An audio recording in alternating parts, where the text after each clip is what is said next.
My new book, Pillars for Life, A Guide to Spiritual Ethics and Practice, is now out and available for you to read and purchase. You can check out our website, willowhealing.org, to find a link, or you can find it on Amazon. We look forward to getting your feedback, and if you love it, please leave a review and share with your friends. Now it's time for the show. Welcome to Willow Healing Matters, the podcast. We are so excited to have you joining us on this journey where we explore different ways to empower your soul, whether it's healing in your kitchen or all the way up in the corporate world. Come with us as we look into different ways to heal your mind, body, and soul. Hey everyone, it's Catherine Cristani with another episode of Willow Healing Matters, and today I am joined by Mr. Whiskey. He is a US Navy veteran, a podcaster, a comedian, author, a dog dad, a modern day preacher, a speaker, and more. He is the founder of A Couple of Nukes, which focus on self-improvement, community building, and serving others, all through podcasting, writing, comedy, connection, and speaking. So a big welcome to the show, Mr. Whiskey. Yes, of course, Ms. Cristani. Thank you so much for having me here. And a shout out to Pete from Pete versus Anxiety. He told me to connect with you here, and this is courtesy of him. So, Pete, brother, giving you some love. He'll be so happy to hear that. I'm going to text him after we get off the call because he always asks, "Did you talk about me? Did you talk about me?" Yes, Pete, we're talking about you. I hope his ears are Well, ringing right now. possibly I'll check my phone later. He might have been like, "Were you talking about me?" So thank you so much for joining me. So I guess you've had a little bit of a journey being in the Navy and then coming out to doing podcasting, community work, and everything like that. How did that evolve for you? Where did that kind of come from? Oh, yeah. I wish I knew the answer to that myself. It is one of those things, one of those moments where you can trace it back, trace it back, trace it back. And it's so many little things all lined up so perfectly, and it really does go back to a single conversation. I'm still working on the elevator pitch of Couple O Nukes, so to speak, as far as the origin story. But essentially, I was commuting long hours in the military and about 16 hours a weekend. And I said, okay, I can only listen to so much music and I need to do something else. And I was like, I don't want to watch YouTube. And I found this audio only platform called podcasting. And so I started listening to podcasts. And that kind of put a background in my head for when I was with A Couple of Nukes. See what I did there. That's where the show title came from, was A Couple of Nukes. And basically that means nuclear operators. That's the shorthand for nuclear operators in the Navy. They call us nukes. You know, we were sitting around having super, super intelligent but strange conversations. We are so unique in our personalities. Like, there's different types of nukes, and they all have their own little, quirks and sets. And so I was like, a show about a couple of nukes would be super unique, and it would be life advice and comedy. The problem is, I always jokingly call it just a nuke because it's just me. There are no other nukes who are interested or involved. And when I left that community, I especially lost ties to it. This is a very hard community to do anything with because a lot of them turn to excessive alcohol abuse or excessive sleep to kind of deal with the high stress demand and high suicide rate of that job in the Navy. And so my show kind of branched out to military mental health while I was looking for some nuclear co-hosts, which I never found. And I kind of gave up on looking for it. I kind of got used to the solo just a nuke lifestyle. And so, at some point I got boxed and niched down to just military mental health. Everyone knew me as Mr. Whiskey, that veteran guy, and this and that. And that's not what I wanted to be. I did not want my life to be, and again, I have a lot of respect for the men and women who serve, not just my military, but all militaries, and it's a hard lifestyle, a lot of sacrifice. And even the non-combat roles have so many, selfless sacrifices that don't get acknowledged. But that's not what I wanted my life to be. I still serve those people. I have a lot of veterans on my show. I have a lot of resources for veterans on my website, but it's not all I want to be. I want to help more than just veterans. I want to help, everyone, so to speak, Obviously, we all say that we want to help everyone with our show, but that's really what it was, and that's really how it brought it out to what it is now, where not every episode is for everyone, but everyone has an episode for them. I love that, and I love that, almost your way of coping with the stress was to find the humor in life again, I wanna say. Because so often life can be so serious, and I've had some incredibly serious conversations on this show, especially, um, with other veterans, talking about mental health, especially because there is a lack of mental health care, I know, especially in America, to help veterans, especially if you've been through whatever trauma that gets thrown at you, and there's just this lack of follow-up and support and care afterwards, and I really admire, Mr. Whiskey, how you've channeled that into, putting it into this podcast that now you can actually allow people to share their story and do some healing on their own by sharing what's happened so that then people can take that and work that into their life. For sure. And, humor is one of the ways I do that. And I've, guested on shows solely on the topic of the integration of humor in military life and why dark humor plays such a big role in the lives of military members. And yeah, I agree. There's a lot of public front, I'll say, with mental health resources in America. Like everywhere you turn, people are talking about mental health in America now, but it's very, I want to say shallow almost, where they say, hey, here are these resources and they have these appointments, but it doesn't feel, at least from my personal experience, it's not very individualized. And it's a lot of, at least what I found military side, it's a lot of you have to push, push, push. They won't dig at all. I mean, I've had doctor's appointments that lasted 10 minutes, 5 minutes, and he's looking at my medical record and seeing all these issues and past appointments I've had and doesn't ask about them at all. It's kind of like they don't ask, you have to tell. And it shouldn't be that way. When you go to the doctors, especially if you have a medical record that says you've had past appointments for mental health or whatever it is, they should say, hey, how are you doing? Has whatever it may be for you, has your depression changed at all? Has your anxiety changed at all? Typically, what they do is just a scale system of questions. I'm not sure how it works, over where you are, but they have like on a scale of 1 to 10. Do you have little or a lot of pleasure in doing the things that you normally like doing? Your sleeping habits, all this stuff, all these basic questions, and they kind of just like score you like you're a scantron, like a test, and then they assess your mental health from there. So they'll be like, oh, you didn't score high enough in the PTSD section, so you're not gonna, get help in this section.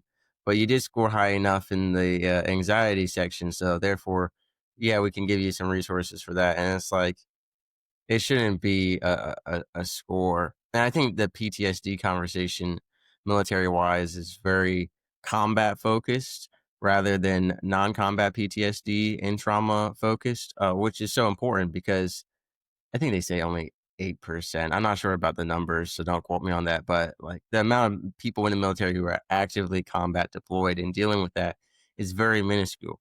Now, what they do is very important, and they definitely have trauma to a emphasized degree. But there's a lot of just lifestyle based trauma that doesn't get dealt with properly.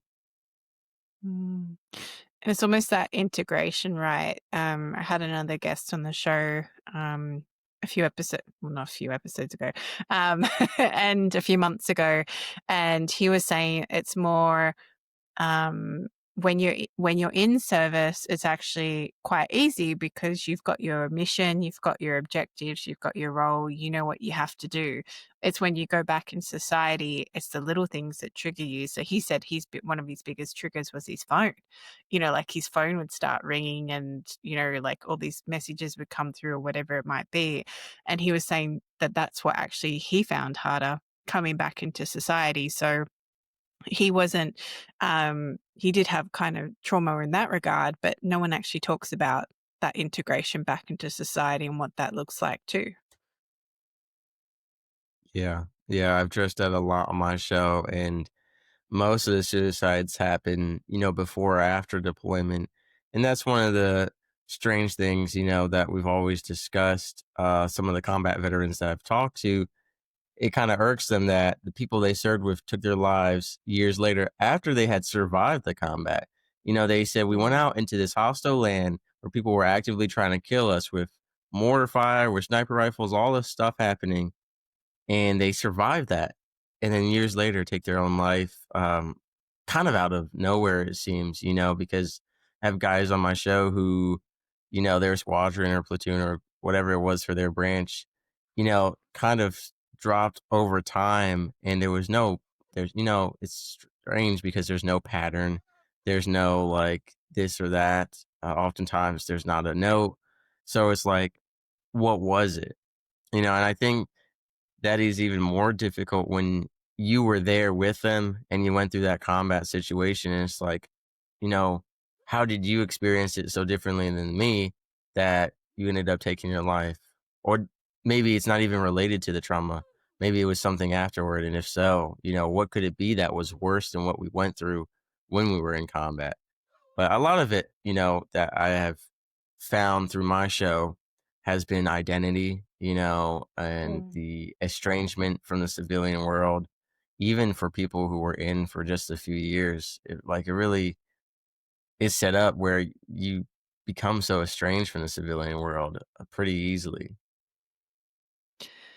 Yeah, and I guess it's where you come out of those things and you come back that you question who you are. And I guess that's where that my other guest was saying too, like it's like the coming back to society is the hard part because all of a sudden it's like where do I fit in and where does my identity, come in and that sort of thing. And um I think it's really, really powerful perspective you shared is that, it's like, well, who am I? And we're always questioning that. But when you've been given such a role in such a high traumatic environment, if you will, like, it can be really difficult then to come back and not have that stress, but then your body doesn't know how to function without that stress either because it's being conditioned to be in that stress all the time. So, you know, for me personally, I wasn't in the military, but I was in a really high pressure company that I created that environment for myself, but it took me over 2 years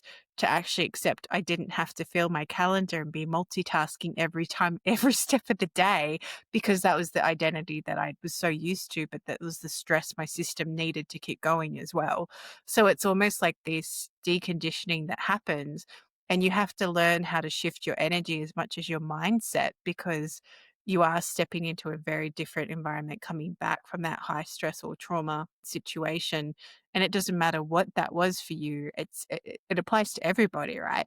Like it's more so like the extreme in the military, but in any aspect of life, if you're coming out of a domestic violence relationship, if you're coming out of a abusive relationship, if you're coming from an abusive job place, whatever it looks like for you, you have to rebalance and actually find who you are again in all of that. What's interesting, I'll say it like this, is if you get out of the military and you feel estranged from the civilian world and you're trying to integrate back in, and you say, well, I just can't fit into the civilian world. I don't belong here. But you're not going to go back to the military because you crave it to the idea of normalcy and familiarity, but you hated it.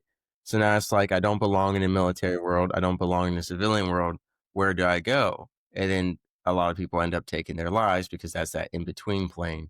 And so I think it's, you know, my biggest issue is the military can be set up for an amazing lifestyle for people, but there's so much blue and red tape and all kinds of different tapes, that get in the way of that. The biggest thing that always upsets me, and maybe you've seen this as patterns on your show, is that all the veterans, a lot of them complain about the same stuff. Back from the Vietnam veterans to people like me who were recently, just got out of the service, we all have the same complaints, which means it's the same stuff that's been happening for decades. And it's such a big organization that is hard to change because of the size of it and because it does follow. I think having Christopher Brewer on my show really changed my perspective on the military because he said, Mr. Whiskey, the military kind of goes in 4-year cycles, sometimes 8-year cycles. And what he means by that is it follows politics. Politics follow elections. And so the military is kind of in this constant up and down of it's doing all this Democratic stuff and it's doing all this Republican stuff and it's kind of tossing its people back and forth. That's why a lot of people end up getting out is because there's so much almost it's just like a lot of I just had to call it BS, I guess. I don't have I can't think of a good word. Hogwash. Politics? It's a lot of hogwash. Politics, yeah. I mean, politics and BS might be synonymous, at least here in America, but I think it's it's everywhere. ridiculous. Yeah, yeah, yeah. Oh, And well, it's a shame. I guess it makes it harder to just step into a role when it's all the bureaucratic red tape that always comes in there. And even I experience this, it's in any role that kind of has a governing body, right? Like it's constantly like, well, hang on a minute, I'm doing my job. Why are you questioning how I'm doing my job? And why all of a Mhm. sudden are you telling us to do the job differently? So even I had a coaching client today, and she said for no reason they changed. She was teaching students, and she said, for some reason now I'm not called a clinical educator anymore. I'm a practice educator. And she's like, I have been a clinical educator for 20 years. Why all of a sudden do I have to change to a practice educator? Because Right, someone decided that it had to be a different title. So it makes no sense whatsoever. It's just some sort of bureaucratic thing. And it happens all the time. Like I used to work a lot with we called it docs here, like foster kids or people in extra care and things like that. And I remember it went through this one period, and like I think I was my second year working, and they had that many name changes, but then they wouldn't pay you if you put the wrong name on the invoice. And it's like, but I can't keep up. You were this last week. They're like, oh yeah, we right, know. You just have to change it to this week. And I'm like, I just want you to pay me for goodness sake. Like you're still the same department. You just, yeah, it was crazy. It was like 3 or 4 name changes. And like you said, it was all that bureaucratic things coming through, and it was all the, it was just all this right. red And tape. Yeah, yeah. they focus on so much, like, public front and then don't Mhm. take care of the inner workings, I find, it's a lot of this Correct, and that, so much correct. attention to detail on things that don't matter, and then the things that do matter are kinda, like, brushed aside, and it's oftentimes, it feels like in the military, I don't know if I know a veteran who would disagree, is one of those places where it feels like everyone is out to get you every day. It's like no matter what you do, it's like you're just wrong. You're always wrong, for no reason. Sometimes it's political reasons, sometimes it's the chief in charge of you hates his life because they ruined his life, or sometimes it's just because you get bad coworkers, but it's like somehow you're always wrong. And we have a saying in the Navy, it's probably in the military in general, which is, "No, that makes too much sense," or "No, because that would be too logical." So if it contradicts common sense, then it's military grade, is kind of what we say.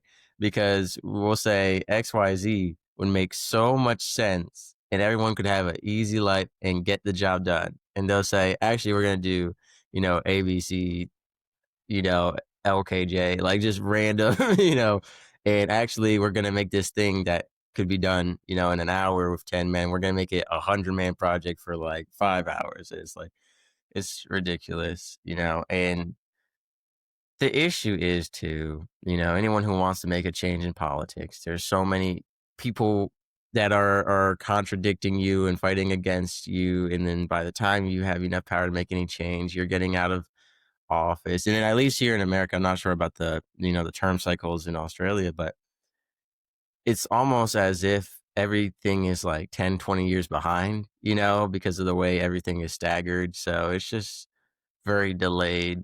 And, there's not a lot of young people in politics either, just because of the age requirements. And I don't know if we'll ever see those change or not, where younger people will have more power in America or in other countries. I feel like we're on this lag cycle.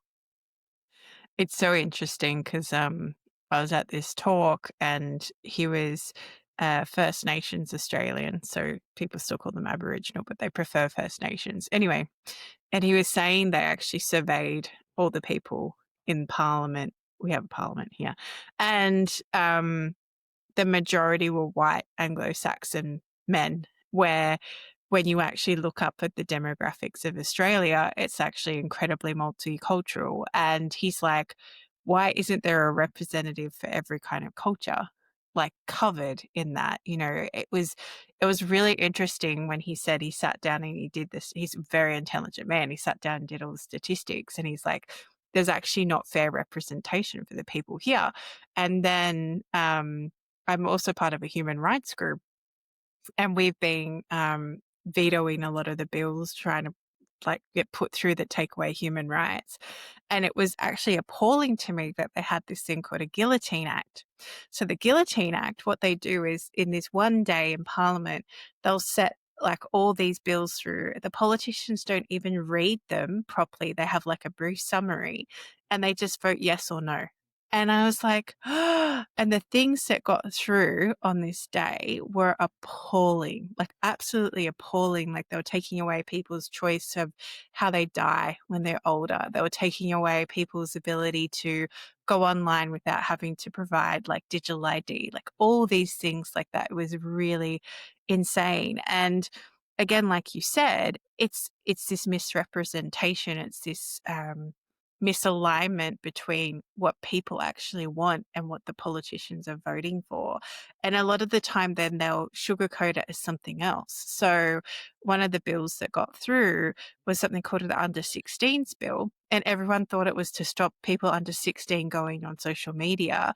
What it actually was a digital ID bill. So everyone has to now upload a picture of themselves to even go on YouTube and things like that. And it's really, and they're now extending it to like if you want to use Apple Maps, you know, you have to upload it, your face.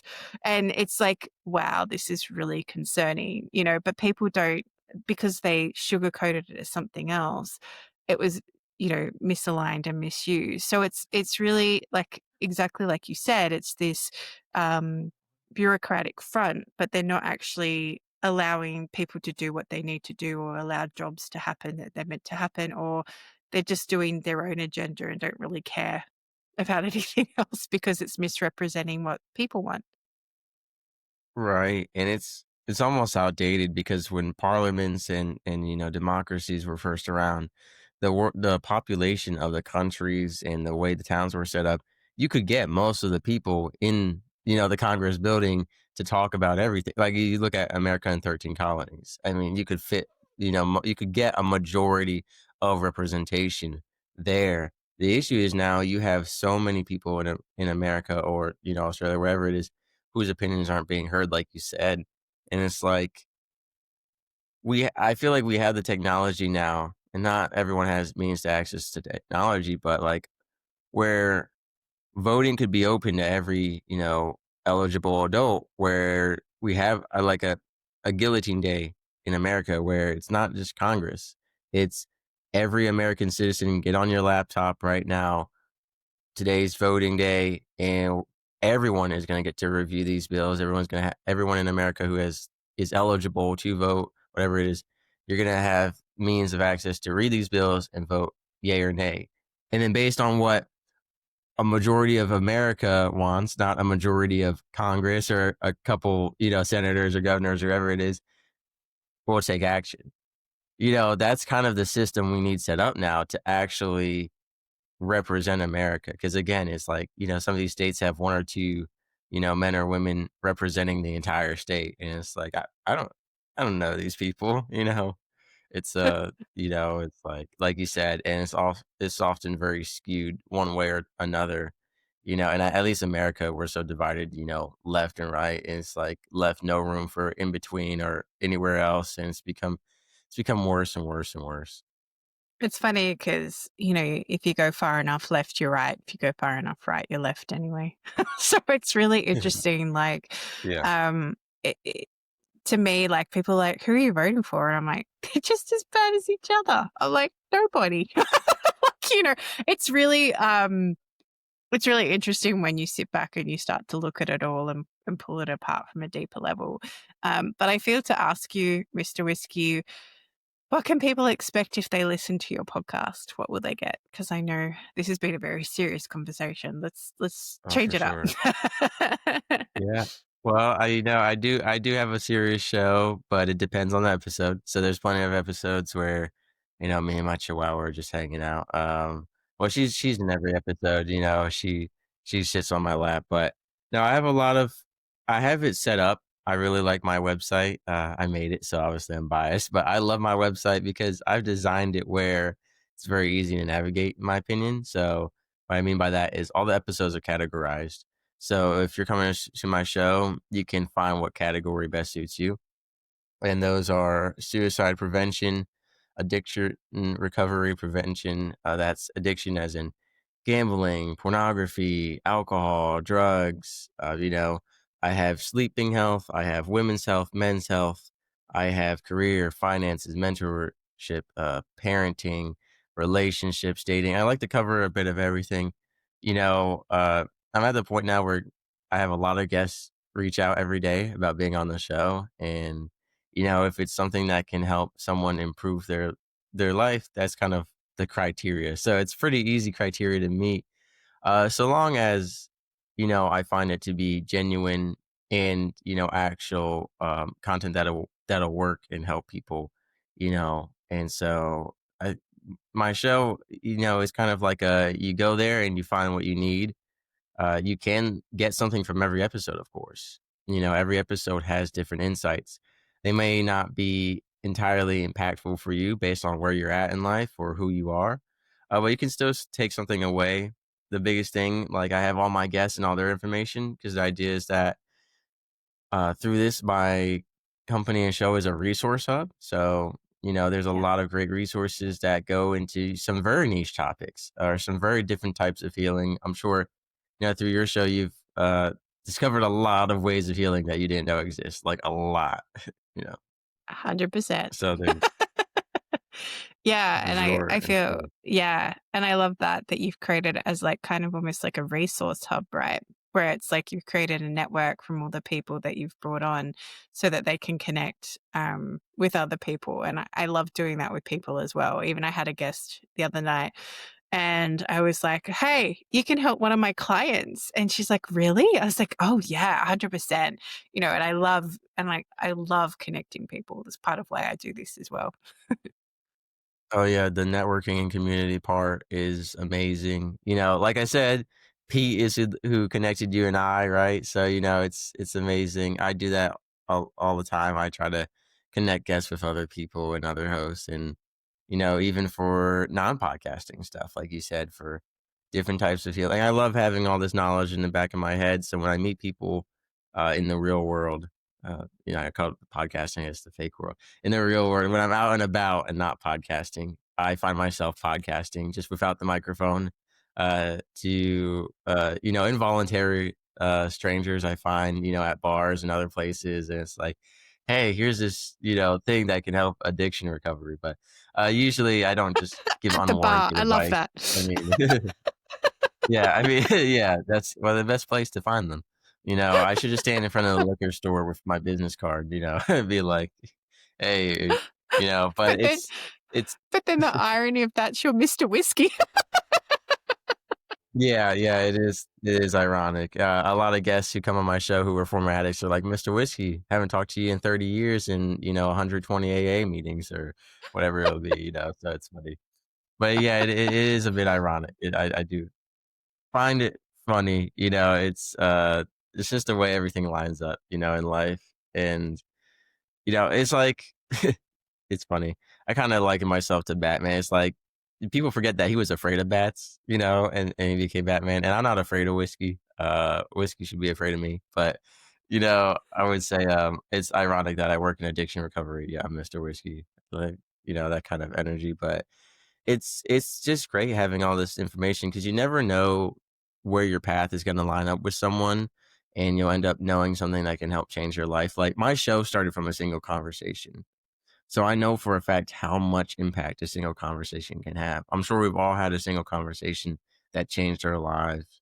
Probably more than once. We probably had a lot of different one conversation moments that really changed everything. And so being able to have all this knowledge from my show, whether it's a person or a resource or a technique that changes their life in an impactful way, it's really amazing. It's really humbling and mind blowing to think that like you said, that what someone in another country said on my show, months or years ago, helped change their life months or years in the future from now on a totally different part of the planet in a totally different culture. Like it's that online human connection aspect is insane. Yeah, and I feel that power of connection is such an important quality to remember as a human because we're not meant to do this alone. And I feel that that's such a blessing that came out of COVID because people are more accepting and more willing to research, like reach out to people across the globe. And I know I have clients in America, which I probably wouldn't have had, if the world didn't lock down and we had to find other ways to communicate because in the end, as human beings, we always want to connect with other people. Yeah, yeah. It depends on the day. I was gonna say depends on the day. Depends on the day and where I'm at. But yeah, no, it's been a real blessing to run the show, and it's led me to do so much that I never expected. I if like thinking about wee little lad version of me telling him like, hey, we're gonna do stand-up comedy one day. He's gonna be like, what? I never expected that. It came about because of podcasting put me in a place where like, hey, we're doing comedy now on stage, it's happening. I ended up working with pregnant women. I have a whole support guide on my website specifically for pregnant women to navigate resources about money and faith and health and fitness and all that stuff. And like, I haven't always had such a passion for pregnant women as I do now, which kind of just happened through podcasting. I said, hey, for Mother's Day, I want to do something a little different, and I made an episode that ended up turning into a guide that ended up becoming, something that is still worked on. I've been able to be a co-author in a lot of books that I never expected. Like I've gone and traveled to so many places because other than the military, I had never traveled before really. So podcasting has taken me to Florida, to Chicago, to Texas, to all over Georgia to all the way to other countries. And it's just been amazing. And it's something that just continually builds on itself every day, making more connections, getting more resources. It's like a never ending, just self, perpetuating thing. And it's, self-perpetuating as long as I show up, and do my job and meet people. But even then, like I could take a break from podcasting for days or weeks, and I still get emails every day from people who want to be on the show or from people who, have feedback for this episode or that. So it's really an awesome thing. Yeah, which is so beautiful. I love that. I just love how that evolved for you. And sometimes, when you are living your soul purpose or your life purpose and things just align right, and it's just like a domino effect. It's like, oh, because I did this and this, and then this happened, and this happened, and this happened, and then you're like, Yeah. yeah, this is really cool. Never And expected to be a podcaster. I don't think most podcasters ever expect that.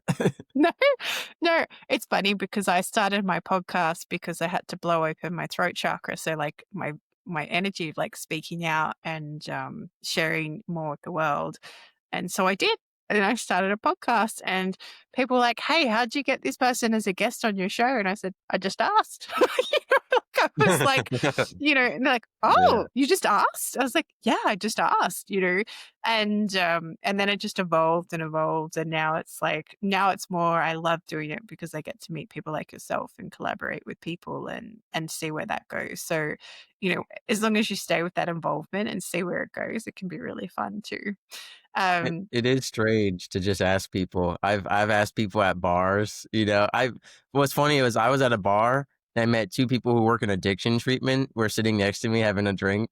So they were like, oh, what do you do? I ended up talking about how I do addiction recovery on my podcast. They're like, oh wow, we're addiction treatment people. And I was like, No one has to know how we met. No one has to know that we all met at the bar, drinking, talking about people who had drinking issues. But I've That's reached out to random people on Instagram and Facebook, and sometimes I just bump into people at a gas station, and they, I don't know, don't go I talking to strangers. That's not what I'm saying. Be careful, but no, I talk to strangers every day. It's like part of what I do. It's how yeah. I've met some of my guests, but also one of the funniest meets I think was, oh, I was next to someone in a breathwork session and we were walking out and I said, "Hey, what do you do?" And then she started sharing what she did and she was so passionate about it. I said, "Do you want to come on my podcast?" She's like, "Okay." So I was like, "Great, let's have a chat about corporate governance." Wow. So it's really it's really fun when you do that. But even just by being curious about people, you can learn so much about them, right? I think that's the fun of it too. Yeah, and podcasting gives you the skills over time through, repetition, just how to talk to people, Yep. like so many people were like, Mr. Whiskey, how do you just do this in social situations? You're like, you're just talking to everyone and you're so relaxed about it. And I'm like, yeah, it was podcasting. I grew up, not really allowed to leave the house, not allowed to really talk to anyone. I could have been introverted hermit for life, and I think podcasting really changed that. And it starts off easy because it's the virtual stuff, which for some people can be even more intimidating than in person. But when I first started my show, it was empty screen, and we were audio only, right? So it was easy not having to look at people and stuff like that. And now obviously I've branched out a lot more, but yeah, it becomes easy, and I think it's a skill that's being really lost among the younger generations. I've done a lot of episodes on how AI and social media are affecting Mm, social skills and just the mm. change of the family dynamic and family socialization and the way workplaces are, and it's an important skill to have. And the amount of young people who are, well, the amount of people in general afraid of public speaking, of public reading, of socializing. I mean, most of the addictions formed in people who have guested on my show was because of social anxiety, need to fit in, or needed Yeah. drugs or alcohol to be able to talk to people. And it's Mm. like, it's insane that the world has become so hateful and violent and anxious and crazy and estranged that people need to do drugs and alcohol to talk to one another. I mean, I feel like that's a dystopia book that someone would have, made 100, 200 years ago. Like, imagine this, a society where everyone has to take drugs and alcohol to talk to one another. And that's what we're living in. Isn't that crazy? When you say it like that, it just sounds insane to me. Yeah, and I guess it's because people don't know how to live authentically either. Like we're so good at putting Mm. masks on and showing up with how everyone else expects us to show up, and then we forget to actually strip that off and show up how we need to show up as well. So I find that contrast really interesting. But as we finish our time together, Mr. Whiskey, I ask guests that come on the show if you could heal or change something in the world, what would it be? Oh, wow. I wasn't ready for this question. I didn't. I listened to a couple episodes of your show, but not all the way. I want to get like a little variety pack, like a sampler appetizer. So I kind of like took a nibble of a couple different episodes. I could heal one thing. You know, there's so many. I think the biggest upset lately that has been on my mind because of the pregnancy work is that the number one cause of abortion is finances. And to me, to see there are people who are billionaires, there are billions of dollars of government money going to different projects, yet women are being forced to kill their children because of a lack of financial resources or a fear of financial instability or not being able to give the child a proper life. So they terminate the life. To me, that is the saddest thing, that we have so much money in the world. We have so many resources, yet they're not distributed fairly. They're just like skewed, and the amount Mm. of financial spending of the government, and I can only speak on America, but I'm sure other countries seem to be a little bit better about it in some aspects. the amount of money that goes into projects that are scrapped or not beneficial, or the amount of money, like, sent in for aid, you look at how many times that money could have been used to end all homelessness in America, to take care of all the disabled in America, to help support all the women, even temporarily, um, in a financial hardship so that they don't have to get an abortion. It's truly heartbreaking to see how much money I feel like is or hoarded wasted or hoarded. It's just those are the two kind of ways I see money being used in government by rich people. And, that gets into a whole controversy of, should the rich keep money for themselves or should they help others? That's a whole morality thing. But at the end of the day, at least government wise, the fact that they have money to prevent, all these lives being taken and they're not using it to do so, it's sickening. I think in general, you look that is just a byproduct of bystanderism. And if you look at a lot of conflicts around the globe, in every country, it's the product of bystanderism. You mentioned earlier isolation and community. And I think not only are we isolated individually so much nowadays, but as countries as well, as states as well. Everything comes down to, you know, so localized. It becomes state versus state or district versus district, county versus county, country versus country. And we lose that humanitarian aspect. So if everyone would stop being a bystander and had power to do something and chose to do it, I think a lot of issues would be fixed. I think poverty, hunger, everything, all these global issues and all these localized issues, it all comes down to people not doing something or not being able to because of the people who are wasting or hoarding all the resources. Yeah, and it's really interesting, hey, because, I always say, what would I do if I had, endless amount of money or resources? And it's funny because, like, once I'd make sure we're okay, because you need to look after Yeah. yourself. And this is a thing people are like, oh, no, you wouldn't do that. I'm like, no, you do. You need to make sure you're okay. But then whatever is overflowing, then you put it back into projects that support people, right? Like whether it's building eco housing, whether it's, like you said, redistributing wealth, whether it's helping people with their health, whatever it might be.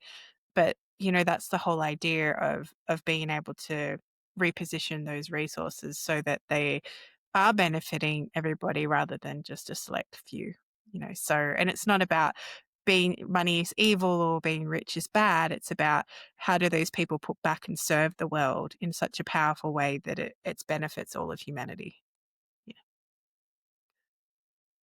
Yeah. I agree 100%, and it comes down to, we all have a choice whether we help one another or not. And it's taking that action or not that really is what changes everything. 100%. My saying that I wake up every day is be the change that you want to see in the world. Yeah. So, if you want to see a change, you start being that change, and it's so powerful. And it can be as simple as just holding the door open for somebody or, smiling or sharing a compliment, this whole acts of kindness. No, just be kind.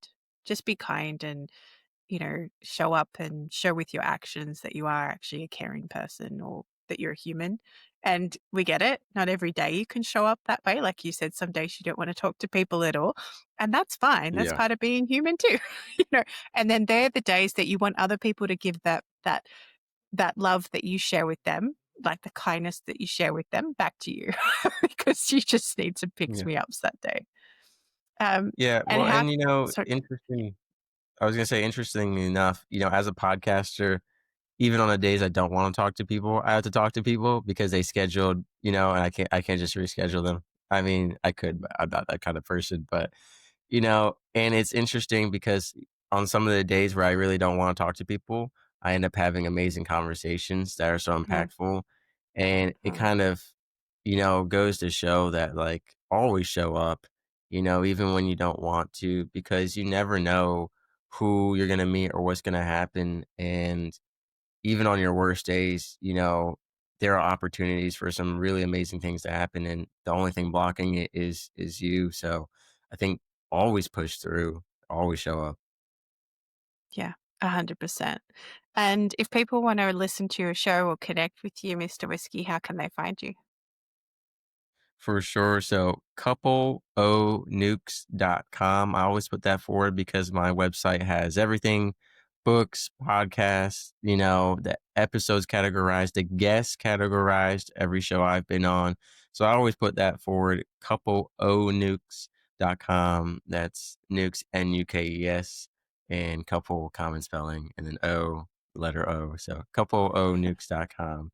You can find a ton of information. Even if you don't listen to my show, just combing through the guests and their resources and the different topics and everything, I think is extremely beneficial. Beautiful. And I'll make sure to put that in the show notes as well so everyone can come and find you.